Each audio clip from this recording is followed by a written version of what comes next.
Good morning students. जैसे कल अपन ने देखा था किसके बारे में, विद्युत द्विध्रुव के बारे में। नाम से स्पष्ट, द्विव मतलब दो, अर्थात दो आवेश हो और दोनों आवेश क्या हो, बहुत कम दूरी पर रखे गए हो। जैसे एक तो माइनस का क्यों और एक प्लस का क्यों, दोनों के बीच की दूरी बहुत कम हो, तो वो इस प्रकार का निकाय क्या कहलाता है, विद्युत द्विध्रुव कहलाता है। और उसके बाद में अपन ने एक नई चीज़ और पढ़ी थी, विद्युत द्विध्रुव आघूर्ण, जिसे वो एक सदिश राशि थी और जिसे अपन पी वेक्टर से दर्शाते थे। और पी वेक्टर बराबर अपन ने क्या लिखा था, क्यों गुणा 2a, मतलब एक आवेश का परिमाण और द्विध्रुव के बीच की दूरी के गुणनफल को विद्युत द्विध्रुव आघूर्ण कहते हैं। ठीक है, अब अपन देखते हैं कि इसकी डेरिवेशन देखते हैं। देखो कि विद्युत द्विध्रुव की अपन ने लाइन और पढ़ी थी। एक तो तीन चीज बताई थी, एक तो होती है अक्ष, एक होती है निरक्ष और एक होता है विद्युत द्विध्रुव का केंद्र। तो विद्युत द्विध्रुव के दोनों आवेशों को मिलाने वाली रेखा, सीधी रेखा, वो कहलाती है विद्युत द्विध्रुव का अक्ष। और उन दोनों आवेशों का मध्य बिंदु विद्युत द्विध्रुव का केंद्र कहलाता है। और विद्युत द्विध्रुव के केंद्र से तो गुजरने वाली और विद्युत द्विध्रुव के अक्ष के लंबवत दोनों प्रॉपर्टी होनी चाहिए। केंद्र से गुजरने वाली भी होनी चाहिए और विद्युत द्विध्रुव की अक्ष के लंबवत भी होनी चाहिए। वो वाली लाइन क्या कहलाती है, निरक्ष कहलाती है। तो अपन सबसे पहले देख रहे हैं विद्युत द्विध्रुव के अक्ष पर विद्युत क्षेत्र की तीव्रता। कहाँ पर देख रहे हैं, विद्युत द्विध्रुव के अक्ष पर विद्युत क्षेत्र की तीव्रता। तो सबसे पहले अपन देखो विद्युत द्विध्रुव बनाया कि ए बिंदु पर माइनस क्यों है, बी बिंदु पर प्लस का क्यों आवेश है। ये हो गया विद्युत द्विध्रुव। विद्युत द्विध्रुव के केंद्र से देखो, यहाँ से ये जो पॉइंट दिखा रखा है, इस केंद्र से आर दूरी पर एक बिंदु है पी। ये रहा ऊपर वाला, आर दूरी पर एक बिंदु है पी। इस बिंदु पी पर इसकी दूरी कितनी है, आर है। इस बिंदु P पर आपको विद्युत क्षेत्र की तीव्रता ज्ञात करनी है। तो देखो ये बिंदु P विद्युत द्विध्रुव की अक्ष पर स्थित है। माइनस क्यू और प्लस क्यू को जो मिलाने वाली जो सीधी लाइन है वो क्या है, इस सीधी लाइन के ऊपर ही बिंदु P स्थित है। तो माइनस क्यू और प्लस क्यू के बीच की दूरी विद्युत द्विध्रुव में कितने मानते हैं, 2a मानते हैं। तो पहले वाली दूरी a है, आगे वाली दूरी a है। अपन केंद्र क्या होता है, मध्य बिंदु होता है। तो मध्य बिंदु को दोनों को डिवाइड कर दिया, a और a। अब देखो यहाँ से केंद्र से लेकर P तक बिंदु के बीच की दूरी r है। तो बिंदु A से दूरी कितनी हो जाएगी, यहाँ से देखो r में एक ये a एक्स्ट्रा नहीं जुड़ जाएगा क्या, ऊपर वाला भाई, r तो केंद्र से है ही। अब केंद्र से a तक जाएंगे तो a और हो गई। तो ये टोटल दूरी कितनी हो गई, r प्लस a। और अगर मैं B बिंदु से बात करूं दूरी की, तो B बिंदु से देखो R टोटल है केंद्र से, तो B से बात करेंगे तो ये जो A, देखो जब एक बिंदु की बात करेंगे तो A जुड़ जाएगा और जब अपन B बिंदु की बात करेंगे तो R में से A घट जाएगा। क्योंकि अपन को दूरी किससे चाहिए, आवेश से। तो माइनस क्यों आवेश से जिस बिंदु पर अपन विद्युत क्षेत्र की तीव्रता ज्ञात कर रहे हैं वहाँ तक तो दूरी हो गई R प्लस ए। और प्लस क्यों आवेश से जिस बिंदु तक अपन विद्युत क्षेत्र की तीव्रता ज्ञात कर रहे हैं वहाँ की दूरी हो गई R माइनस ए। ठीक है, तो सबसे पहले अपन क्या करते हैं, माइनस प्लस क्यू के कारण, प्लस क्यू आवेश के कारण विद्युत क्षेत्र की तीव्रता। कल अपन ने फॉर्मूला पढ़ा था विद्युत क्षेत्र की तीव्रता का बच्चों, E बराबर होता है K Q upon R square. K Q upon R square. R square का मतलब क्या हो जाएगा कि बीच की दूरी, उस आवेश और जिस बिंदु पर अपन विद्युत क्षेत्र की तीव्रता ज्ञात कर रहे हैं उसकी दूरी। तो प्लस क्यों आवेश देखो यहाँ है, ठीक है। तो प्लस क्यों आवेश से दूरी कितनी आई, आर माइनस ए। तो देखो लिख दिया के क्यू अपॉन आर माइनस ए। तो ये बीच की दूरी उसका स्क्वायर और साथ में लिखा है पी कैप, लिखा है बीपी दिशा में। देखो E1 की प्लस क्यों की वजह से E1, तो देखो प्लस की वजह से विद्युत क्षेत्र की तीव्रता बाहर की तरफ होती है, माइनस की वजह से विद्युत क्षेत्र की तीव्रता अंदर की तरफ होती है। तो प्लस की वजह से देखो बाहर की तरफ आई E1 इस साइड में, और विद्युत द्विध्रुव आघूर्ण P की कल अपन ने पढ़ा था एक आवेश का परिमाण और बीच की दूरी के गुणनफल को अपन कहते हैं विद्युत द्विध्रुव आघूर्ण P बराबर Q गुणा 2A और उसकी दिशा होती है माइनस क्यू से प्लस क्यू की ओर। तो देखो माइनस क्यू इधर है प्लस क्यू इधर है तो विद्युत द्विध्रुव आघूर्ण की दिशा भी क्या होगी इधर होगी। तो E1 की और विद्युत द्विध्रुव आघूर्ण की दिशा सेम है इसलिए मैंने लिखा प्लस PKF और डायरेक्शन देखो BP दिशा में तो B यहाँ P यहाँ तो BP दिशा का मतलब इधर ही तो हो गया तो इसको अपन कह सकते हैं BP दिशा में भी। इसी प्रकार मैं अगर माइनस क्यू के कारण विद्युत क्षेत्र की तीव्रता की मैं बात करूँगा तो माइनस क्यू से देखो बच्चों दूरी कितनी हो जाएगी के क्यू अपॉन आता है बीच की दूरी का स्क्वायर। तो बीच की दूरी देखो कितनी हो जाएगी आर प्लस ए का स्क्वायर कितनी हो जाएगी आर प्लस ए का स्क्वायर ये होती है बीच की दूरी। ठीक है क्योंकि बीच की दूरी का क्या आता है वर्ग आता है। बीच की दूरी कितनी हो गई प्लस माइनस क्यू से आर प्लस ए साथ में लिखा माइनस पी के क्योंकि देखो E2 की डायरेक्शन देखो अंदर की तरफ दिखा रखी है यहाँ पर देखो क्यों माइनस की वजह से क्या तो विद्युत क्षेत्र की तीव्रता माइनस आवेश की वजह से अंदर की तरफ और विद्युत द्विध्रुव आघूर्ण की बाहर की तरफ तो दोनों अपोजिट हो गई। तो इसलिए मैंने लिख दिया माइनस पी के एफ और डायरेक्शन लिखा है पी बी दिशा में कि पी से बी की ओर पी बी दिशा का मतलब है पी से बी की ओर और ऊपर लिखा है बीपी दिशा में बीपी का मतलब है बी से पी की ओर। मतलब दोनों की E1 और E2 की जो डायरेक्शन है वो एक दूसरे के एंटी रहेगी 180 डिग्री के कोण पर रहेगी और बीच की दूरी प्लस की वजह से आर माइनस ए है और माइनस क्यू की वजह से आर माइनस ए है। तो वो अपन ने आर प्लस ए है वो अपन ने लिख दिया दोनों की वैल्यू निकाल दी E1 और E2 की। अब क्या कहते हैं अब अपन निकालते हैं बिंदु P पर परिणामी। तो बिंदु P पर कितनी विद्युत क्षेत्र की तीव्रता होगी दो E1 और E2 लेकिन वो तो डायरेक्ट एक ही है मतलब देखो बीच का कोण तो 180 डिग्री का हो चाहे तो मतलब आप ये कह सकते हो कि एक ही लाइन के अनुदिश है एक ही रेखा के अनुदिश है। तो अपन ने सदिश योग में डायरेक्ट जोड़ दिया E1 प्लस का E2। अब एक माइनस होता है 180 डिग्री में क्या होता है कि जैसे अपन ने कल पहले पढ़ा था सदिश योग के लिए अगर थीटा बराबर 0 डिग्री हो तो डायरेक्ट सदिश जोड़ दिए जाते हैं P प्लस क्यू को और अगर 180 डिग्री हो तो घटा दिए जाते हैं। लेकिन अपने डायरेक्शन देखो ये प्लस का पी कैप कह रखा है ये माइनस पी कैप कह रखा है घट रही हैं दोनों वैसे तो अपन ने जोड़ा तो E1 की वैल्यू रख दी के क्यू बटा आर माइनस ए का whole square P cap E2 की वैल्यू रख दी के क्यू बटा आर प्लस ए का होल स्क्वायर माइनस का पी कैप ये हो गया बीपी दिशा में। तो E बराबर क्या आ गया के क्यू कॉमन ले लिया एक बटा आर माइनस ए का होल स्क्वायर और ये माइनस पी कैप से माइनस कॉमन आ गया ये बच गया एक बटा आर प्लस ए का होल स्क्वायर और साथ में आ गया पी कैप डायरेक्शन रही परिणामी बीपी दिशा में। अब देखो एक थी बीपी एक थी पीबी अब परिणामी बीपी में क्यों आया देखो E1 और E2 में ज़्यादा कौन सा होगा E1 होगा। कारण क्या है E1 में भाग लग रहा है आर माइनस ए मतलब आर में से कुछ घट रहा है और फिर भाग लग रहा है उसका वर्ग होके। E2 में आर में कुछ जुड़ रहा है और फिर भाग लग रहा है तो जिसमें जितनी बड़ी संख्या का भाग लगता है वो संख्या उतनी ही छोटी हो जाती है। तो E1 में भाग कम संख्या का लगेगा आर माइनस ए का लगेगा तो वो E1 तो हो जाएगी बड़ी और E2 हो जाएगी छोटी। तो जो बड़ी संख्या होगी उसी की दिशा के अंदर परिणामी की डायरेक्शन होगी। तो डायरेक्शन हो गई बीपी दिशा में क्योंकि E1 बड़ा है तो बीपी दिशा E1 की डायरेक्शन है तो E1 वाली डायरेक्शन में ही परिणामी की डायरेक्शन होगी। तो ये हो गया अपने बीपी दिशा में। अब देखो E बराबर क्या आ गया बेटा के क्यू ठीक है। अब देखो ऊपर क्या किया अपन ने नीचे से आर माइनस ए का होल स्क्वायर और आर प्लस ए का होल स्क्वायर अपन ने कॉमन ले लिया। क्या कॉमन ले लिया आर माइनस ए का whole square are plus A का होल स्क्वायर। तो नीचे देखो आर माइनस एक से आर माइनस ए कट गया तो ऊपर तो बच गया आर प्लस ए का होल स्क्वायर और यहाँ से आर प्लस ए से आर प्लस ए कट गया तो ऊपर बच गया आर माइनस ए का होल स्क्वायर और साथ में क्या ले लिया बच्चों पी कैप ले लिया।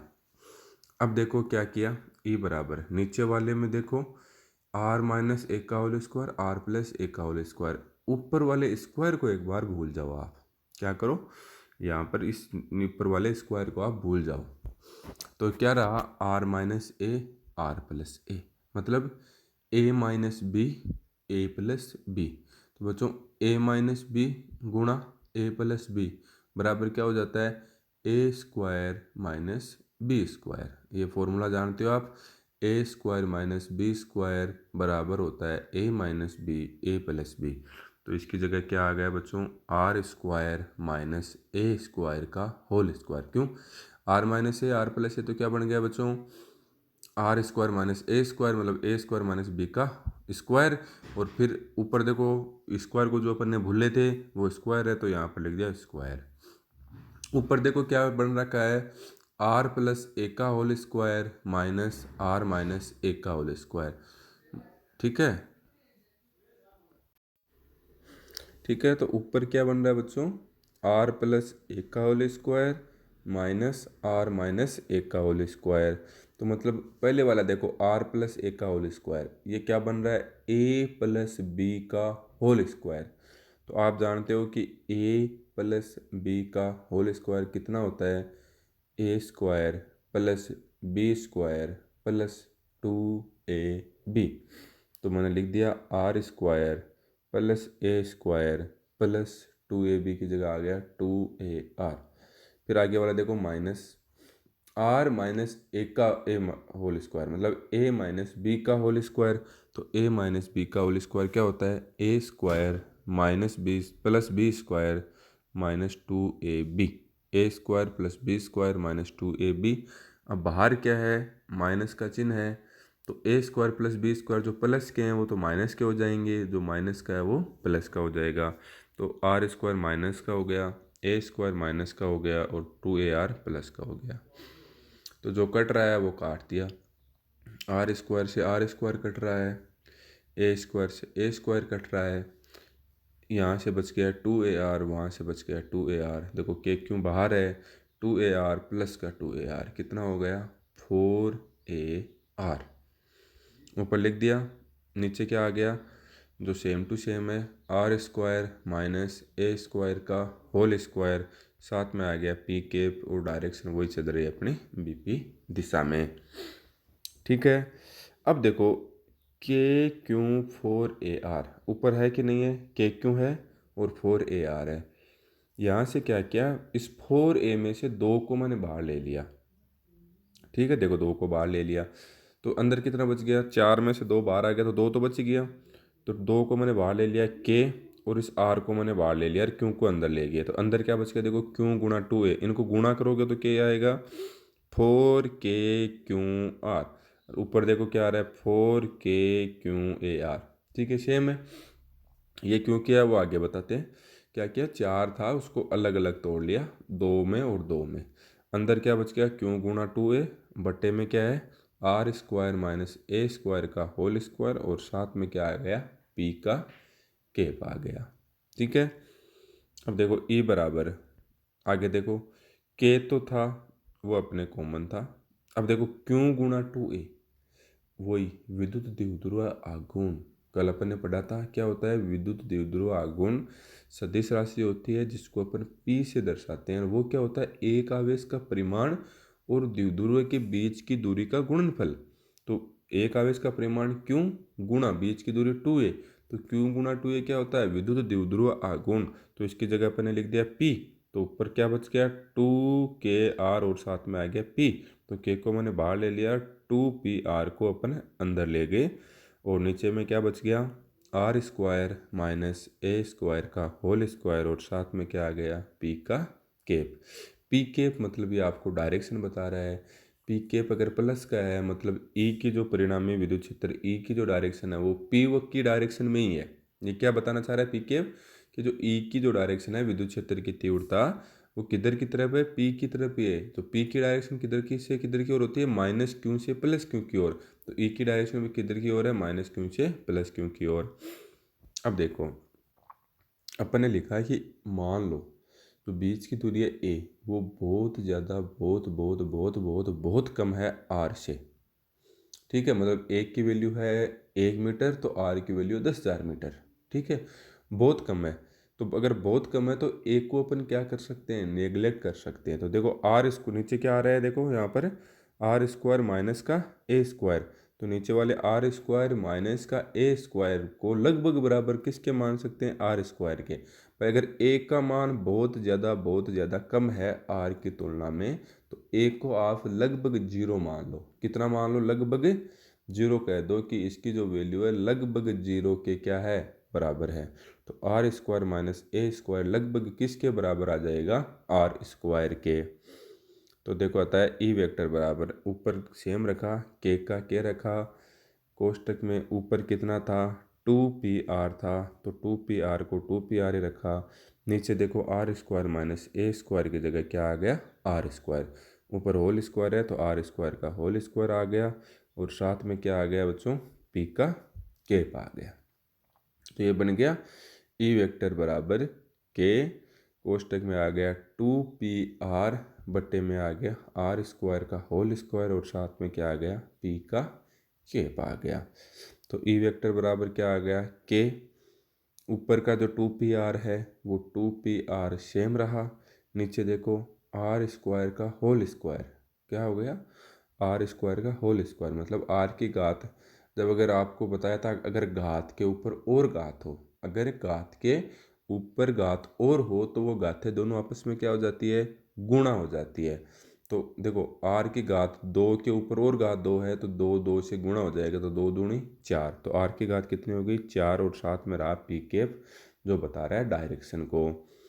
अब देखो के 2p, एक ऊपर आर की घात 1 है, नीचे आर की घात 4 है, तो एक घात से एक घात कट जाएगी, तो नीचे 2p आर की घात कितने बच गई? 3 बच गई, और साथ में क्या आ गया? p का केप आ गया।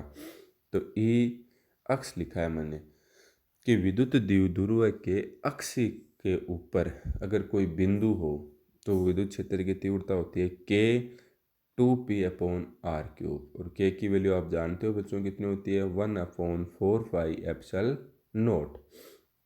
तो 2p/r³ और साथ में क्या रहा बेटा? पी केप। ठीक है, तो ये क्या हो गया?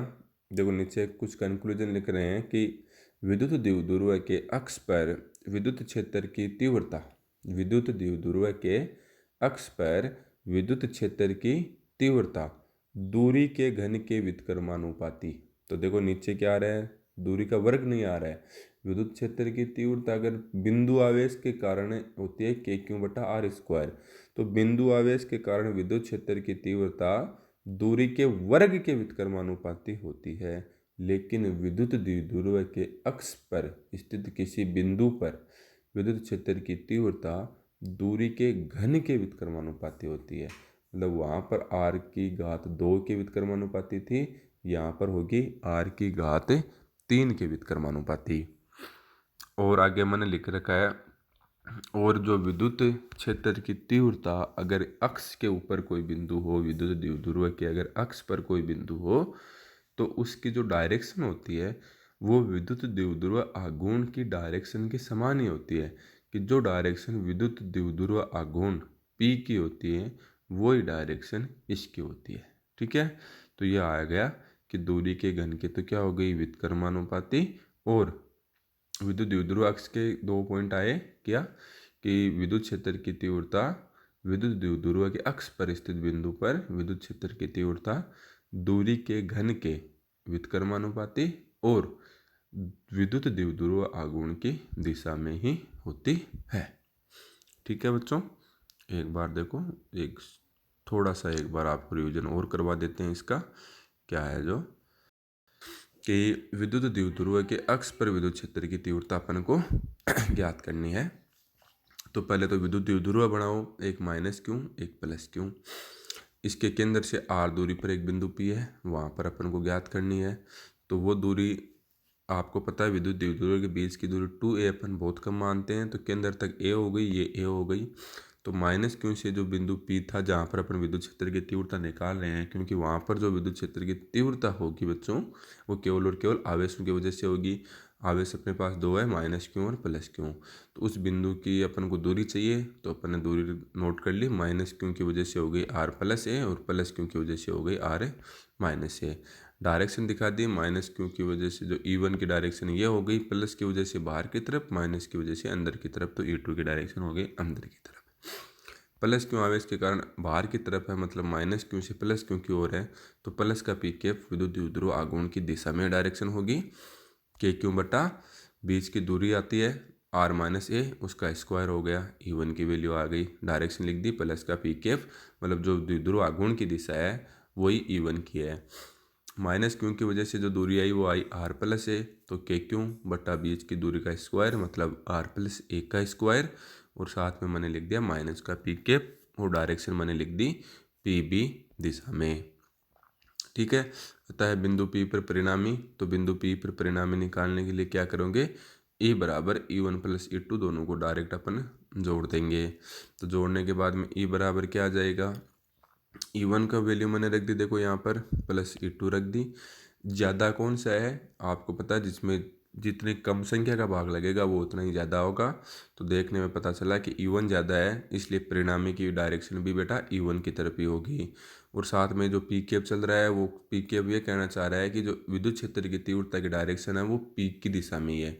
पी मतलब विद्युत द्विध्रुव आघूर्ण की दिशा में ही है, और विद्युत द्विध्रुव आघूर्ण की दिशा बच्चों होती है माइनस क्यू से प्लस क्यू की ओर, मतलब ई की डायरेक्शन भी माइनस क्यू से प्लस क्यू की ओर ही होगी।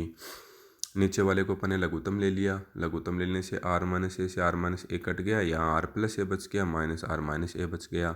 नीचे वाला देखो A minus B A plus B, R minus A मतलब A minus B A plus B, A square minus B square का होल स्क्वायर बन गया। ऊपर अपन ने खोल दिया ए प्लस बी का होल स्क्वायर को खोल दिया, A square plus B square plus 2ab, minus A minus B को होल स्क्वायर को खोल दिया, A square plus B square minus 2ab। तो बाहर माइनस का चिन्ह है, तो जो प्लस के थे वो माइनस के हो गए, जो माइनस के थे वो प्लस के हो गए, जो कट रहे थे वो कट गए, 4ar बच गया, R square plus A square वो आपस में कट गया, आर स्क्वायर से आर स्क्वायर कट गया, ए स्क्वायर से ए स्क्वायर कट गया, 2ar प्लस 2ar 4ar बच गया, नीचे R square minus A square का होल स्क्वायर बच गया। इसको रीअरेंज कर दिया बच्चों। आपको पता है विद्युत द्विध्रुव आघूर्ण P बराबर क्यू गुणा 2a होता है, तो अंदर क्यू गुणा 2a ले लिया, बाहर 2kr बच गया, और क्यू गुणा 2a को मैंने P कह दिया, तो यह आ गया E बराबर k 2pr, और साथ में क्या आ गया P का केप। अब एक अपन स्पेशल केस लेते हैं कि जो दूरी है बीच की वो बहुत कम हो बहुत कम हो बहुत कम हो r से, तो R square minus A square लगभग बराबर किसके हो जाएगा, आर स्क्वायर के, क्योंकि ए को अपन ने क्या मान सकते हो, नेग्लेक्ट जीरो मान सकते हो। तो ए को जीरो कहा तो आर स्क्वायर की घात नीचे क्या बची, 2 बच गई, ऊपर जो था 2p आर ही रहा, कोई दिक्कत नहीं है। तो ए बराबर के 2p आर को 2p आर ही पड़ा रहने दिया, आर स्क्वायर की घात 2, तो मतलब आर स्क्वायर की घात कितनी हो गई 4, और साथ में क्या आ गया बच्चों पी कैप। तो ई अक्स बराबर क्या आ गया के, ऊपर कितना बच गया बच्चों 2p, नीचे कितना बच गया आर क्यूब, क्योंकि एक आर की घात से एक आर की घात कट गई, और साथ में बच्चों क्या आ गया पी कैप। तो ये आता है विद्युत द्विध्रुव के अक्ष पर विद्युत क्षेत्र की तीव्रता। आप लिख सकते हो कितना 2kp अपॉन आर क्यूब, और डायरेक्शन क्या रहती है विद्युत द्विध्रुव आघूर्ण की दिशा में ही। आपको ये अक्ष के लिए दो बातें याद रखनी है कि जो विद्युत क्षेत्र की तीव्रता होती है वो तो दूरी के घन के व्युत्क्रमानुपाती होती है, मतलब आर क्यूब उसके भाग में आता है। दूसरी उसकी डायरेक्शन होती है वो विद्युत द्विध्रुव आघूर्ण की दिशा में ही होती है। तो ई अक्ष बराबर आता है 2kp अपॉन आर क्यूब, और प्लस का आता है साथ में पी कैप, मतलब विद्युत द्विध्रुव आघूर्ण की दिशा में ही उसकी जो होती है वो डायरेक्शन होती है। तो ये हो गया बच्चों विद्युत द्विध्रुव के अक्ष पर विद्युत क्षेत्र की तीव्रता। क्या हो गया, विद्युत द्विध्रुव के अक्ष पर स्थित किसी बिंदु पर विद्युत क्षेत्र की तीव्रता। ये है इसका डेरिवेशन। आपको नोट्स आप बढ़िया तरीके से इसको नोट्स उतारने हैं। ये जो ऊपर वाला डायग्राम है वो आपको सही उतारना है। आज के लिए इतना ही अपन देखेंगे बच्चों, और कल अपन जो है वो देखेंगे विद्युत द्विध्रुव के निरक्ष पर। ये तो क्या था अक्ष पर, कल अपन देखेंगे विद्युत द्विध्रुव के निरक्ष पर स्थित बिंदु पर विद्युत क्षेत्र की तीव्रता। निरक्ष का मतलब जो केंद्र से तो गुजरे और इसके लंबवत हो, वहाँ पर कोई एक बिंदु लेंगे और वहाँ पर अपन परिणामी विद्युत क्षेत्र की तीव्रता ज्ञात करेंगे। आज के लिए इतना ही। हैव ए नाइस डे, और प्रॉपर नोट्स बनाते रहना अपनी कॉपी के अंदर। Good luck students.